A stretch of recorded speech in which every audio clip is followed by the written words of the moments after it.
Hello guys, welcome back to another stream. In today's stream we'll be reacting to 4 different videos. First one we're going to be watching is how hackers hide themselves, and we'll be watching the World Cup, death row and childbirth, painful things, I don't know. But we're going to start off with this one first. Let's get it. A man looks at his computer monitor where messages flash up from somewhere in the dark web. He's told he'll need to be screened. "Don't feel bad," says the next message. "We do this for everyone." They tell him this small invasion of privacy is worth it. I've always wondered how hackers hide themselves using the dark web, and I've always wanted to know how the dark web is even a thing and how the hackers even get onto it. It's quite an interesting topic from something that usually shows a lot of stuff anyways. The hacking software they're about to sell him is expensive, but for anything he gets under $500,000 US, they only want 25%. If it's over $5 million, they only want 10%. It's the sale of the century, the mystery person types. This is all based on a true story. The hacker the guy's talking to is part of the DarkSide group. They provide what's called ransomware as a service, meaning they sell people ransomware so they can target someone with a lot of money. This could potentially ruin them. Their data is held for ransom, and then comes the extortion part. The DarkSide hackers claim to be Robin Hood characters. Their ransomware is designed to extort companies or governments, but they won't let people hit a nonprofit, a school, or any kind of health service. The targets might also be wealthy people, who usually have a lot to lose. Imagine if a billionaire such as Bill Gates had a deep, dark secret. Imagine the secret became known to the public. How much would Gates be willing to pay to suppress that information? Or how much would you be willing to pay? Because whether you're a billionaire or not, there's a good chance you're No matter what money you have, that it's just one then another. It's like you're killing other people's information. I think Windows is the most easiest for people to get into, but yeah. information is already out there on the dark web, which is why I'm so excited to partner with the sponsor of today's video, Aura. I decided to try out Yay! I'm just gonna skip through this.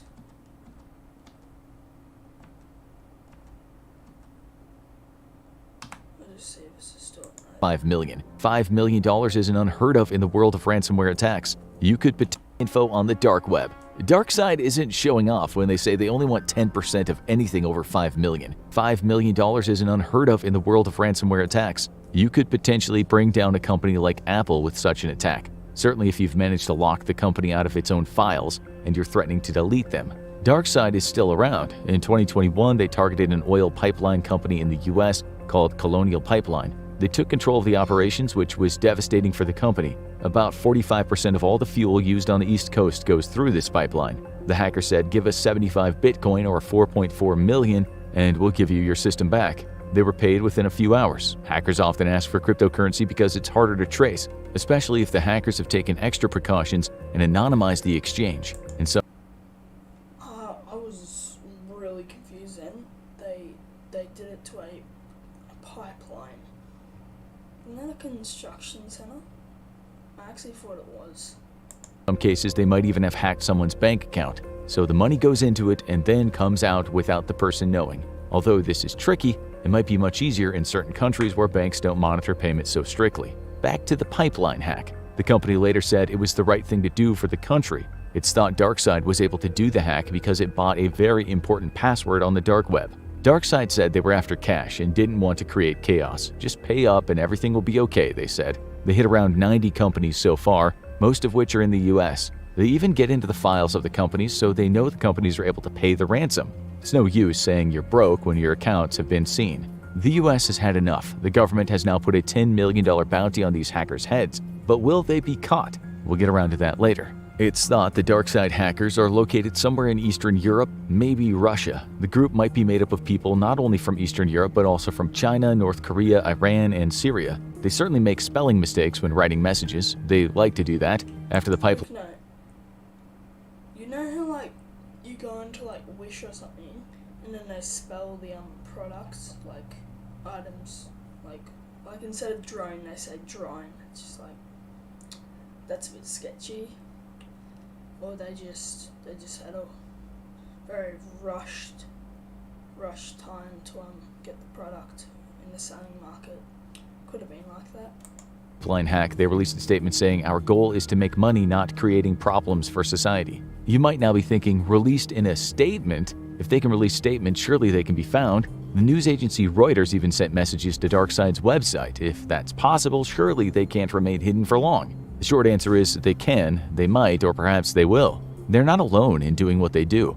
The BBC recently reported that Russian authorities had arrested hackers in Russia who went by the name of REvil. They also used ransomware to extort large amounts of money. When they were arrested, the Russian cops found over $4 million in cash and about $440,000 in Bitcoin. They also seized 20 premium cars. It's said the gang was prolific, in some cases involving rich people. Perhaps the police were never even called. In some attacks, the authorities were not even contacted. After all, if Bill Gates did have a deep, dark secret, he wouldn't exactly want it to be known to everyone. That's the beauty of hacking scoundrels. We're not saying Gates is, we're just using him as an example because conspiracy theorists think he's up to no good. But if you do hack a real scoundrel, like robbing a drug dealer, the cops are usually not brought in. Perfect. Game, set, and match. Hackers. It could even happen to you if you had enough cash to attract hackers. One day you might wake up to discover you're locked out of all your devices. You might just think you have some kind of hardware problem. Then your computer might flash up the words, "You've been hacked." This is exactly what happened recently to a man in Australia. His computers went down, and then the message flashed up. Oh, Jesus, he thought. In his case, the hackers wanted $15 million.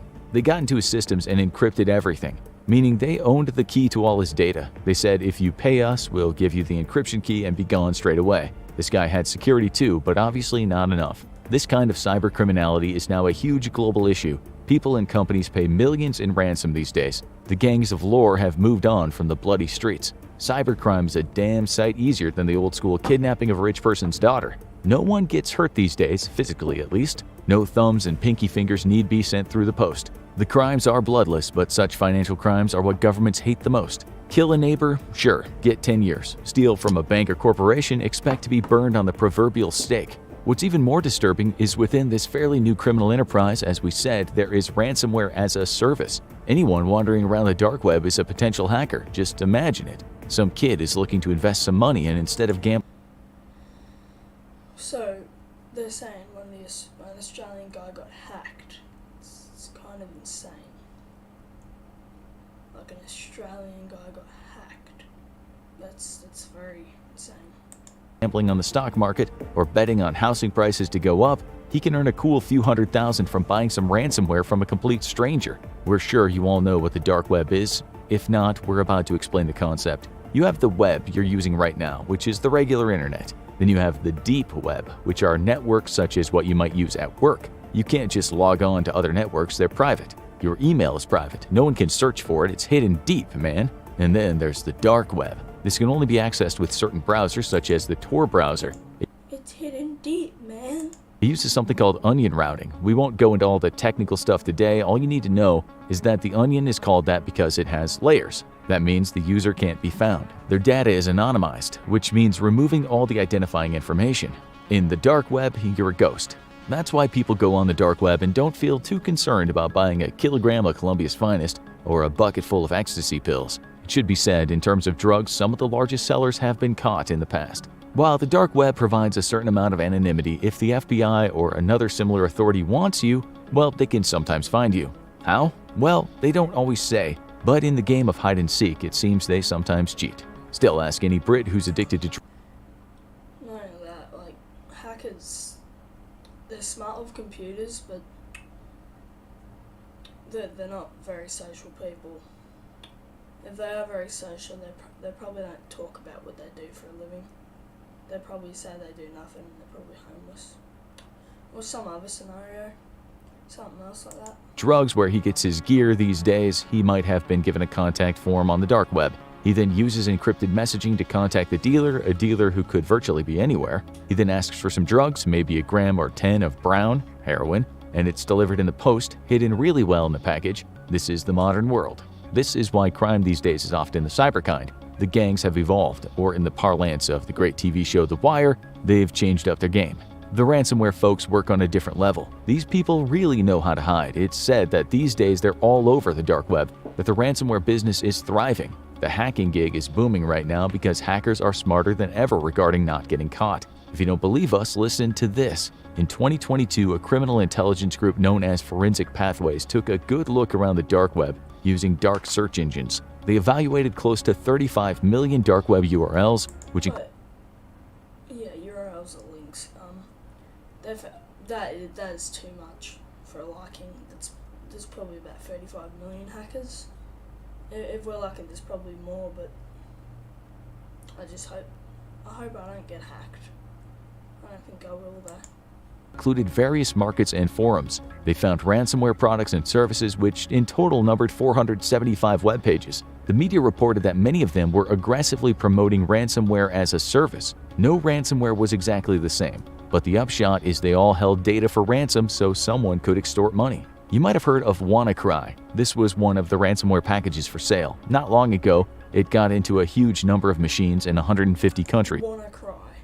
Okay, it's amazing. It caused mayhem for Britain's National Health Service, which, let's face it, was not cool at all. It said there were 623 million ransomware attacks in 2021. No exact figure was given for the losses, but one security firm said the average cost of an attack on a big business is $1.4 million.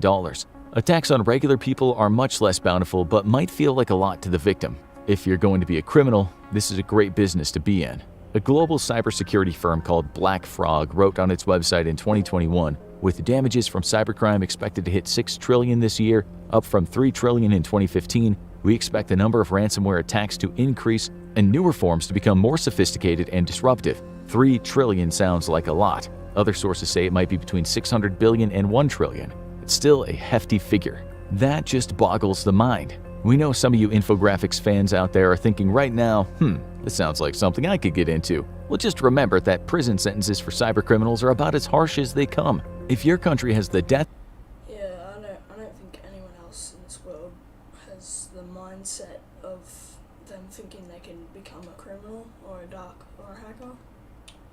Because if they get caught, their life is just downhill.